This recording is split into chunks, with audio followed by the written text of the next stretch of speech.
তুমি হেফাজত করো আল্লাহ। আল্লাহ ফিলিস্তিনের মধ্যে তোমার খাস রহমত বরকত আতা ফরমাও ইয়া আল্লাহ। আল্লাহ কানা মুসলমানদেরকে তুমি হেফাজত করো আল্লাহ। রব্বুল আলামিন ইয়া আল্লাহ ইহুদিদের হামলা মামলা জুলুম নির্যাতন ষড়যন্ত্র থেকে আল্লাহ গাজার মুসলমানদেরকে তুমি হেফাজত করো আল্লাহ। আল্লাহ হিন্দুস্তানের মুসলমানদেরকে তুমি হেফাজত করো আল্লাহ।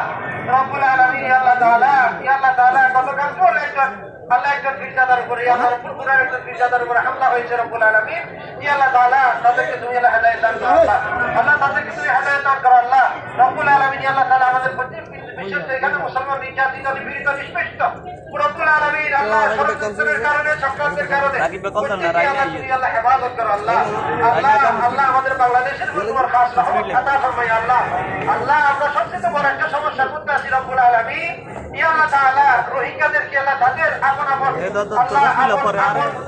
আপন মাতৃভূমিতে ফিরে যাওয়ার তৌফিক দান করে আল্লাহ। আল্লাহ একটা সমাধানের রাস্তা